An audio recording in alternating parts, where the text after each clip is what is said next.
Hi guys! Time check, it's 5:20. Boracay na naman tayo today. At lakad-lakad lang tayo. Ito yung sunset ng Boracay. By the way, it's Tuesday, August 13. August 13 naman to, oh? 13.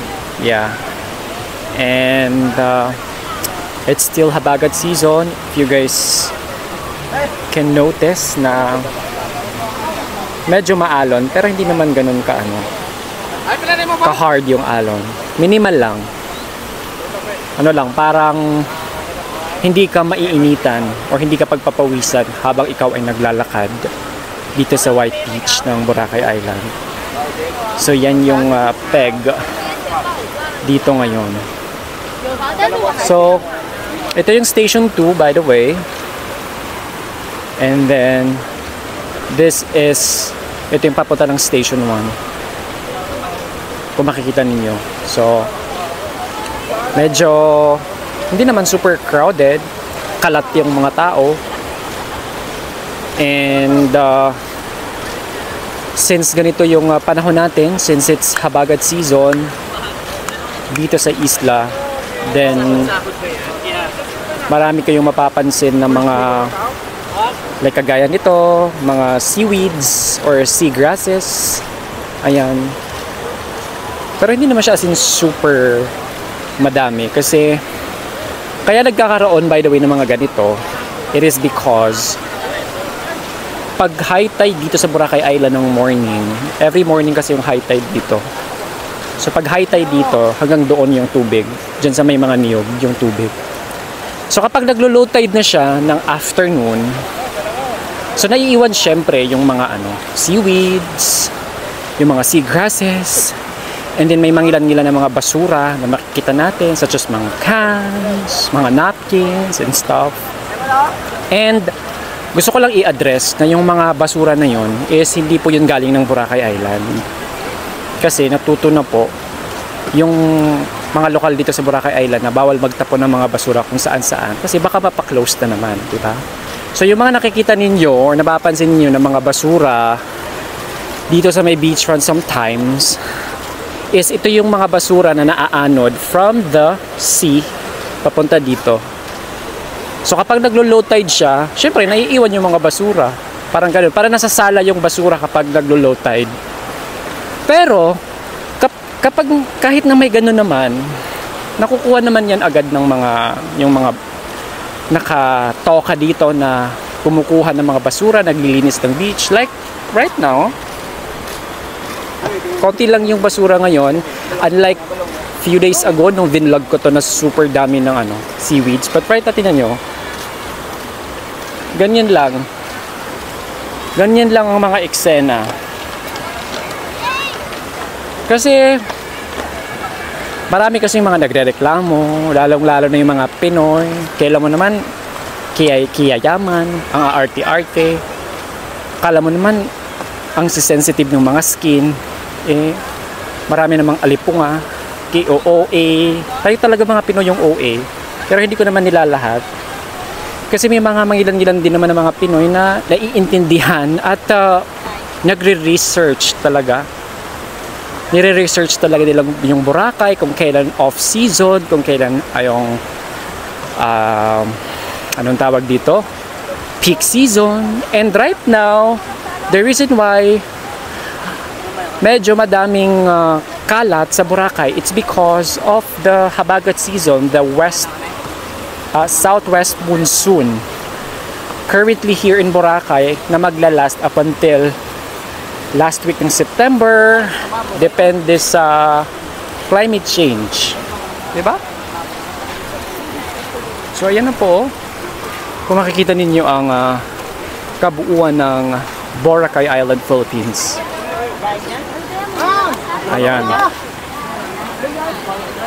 So ito yung mga tao ngayon dito na naghihintay ng paraw. Actually, magbablog sana ako ngayon. I mean, mag-i-interview sana ako ngayon. Kaso nga lang, Tuesday. So, nagsiuwian na ata yung mga potential na mga pwede natin ma-interview. Wala akong masyadong makitang pwede natin ma-interview. Baka sabihin nyo na namimili ako ng ini-interview ko, hindi po totoo yun. It's just that parang sa tinagal-tagal ko na nag-i-interview dito sa Boracay Island, parang gamay ko na kung sino yung willing magpa-interview at hindi willing magpa-interview. At right now, sa nakikita ko, every time na makita ako ng mga turista, yun yung mga, kaya hindi ko sila ini-interview, is yun yung parang pakiramdam ko or sure na ako na pag nilapitan ko to, magno-no agad. So ayoko naman mapahiya kasi alam mo yun, kapag nag-i-interview ka or tinatanggihan ka, mapapahiya ka, ma-hurt ka. Na-hurt talaga ako actually kapag by in-interview ako tapos ayaw magpa-interview.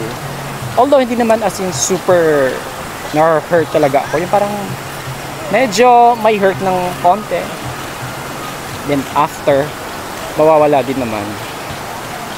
So, yeah, parang dito ko na lang tatapusin to, yung video na to. I-upload ko na lang to sa sa YouTube. Para at least kahit may mag-view ng 10, 20, 100, at least meron akong kita sa ads, di ba? So, sa tinagal-tagal mo na dito sa Boracay Island, ano yung masasabi mo? Aduh, miyawa. Nukap kaya. Baka miyaman ako. Ay, masin. Sa tinagal-tagal mo sa Boracay Island, anong masasabi mo sa Boracay ngayon compare before? Masin. Hindi ako ready para sa sumagot. Ha? Hindi ako ready para sumagot. Bakit naman hindi ka ready para sumagot? Kailangan maging ready ka sa sagot. Oo, so, hindi tayo Lingin na to. Dan man. I-track sa akin sa video. Ano yung mga changes dito sa Boracay Island na napansin mo? Para sa'yo lang. Changes? Ha? Maraming changes. Like, ano yung mga changes? Yung mga puno. Yung mga kubo. Nawala yung mga kubo. Nawala yung mga kubo. Di ako nananaraw tao. Ano yung mga kubo? Nung una, ano pa nga yun? Kung anong year ka pala dito dumating?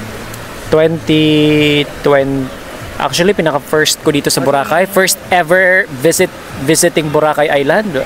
Kasi Visited was 2019, October yun. 1990? So yeah. Natatandaan ko kasi nung year... Hindi ako... Karibata. Kung hindi ako makalimot ng 2000 yata yan? 2006? Yet you? Pero edad ka ro? Mga 8 ako doon. Mga 8 years old. Namo man mga 8 years old, so miya kakwangad na kitagwangan sa lalag. Naway bagyo to, mapyeso nga kwan. Mapyeso Boracay na ako muna. Kad na mga kanya, na mga basta na kubo. Hindi da kaluna so mga kubo. Masaya. Bati ka na. Bati kayo masaya. Masaya.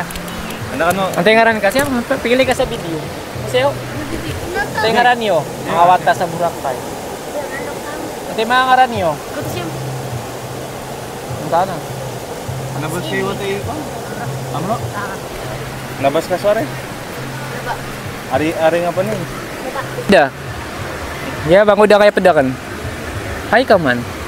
Jadi mangilubas saraga. Hi. Apa do di karumangan nya patekan yan.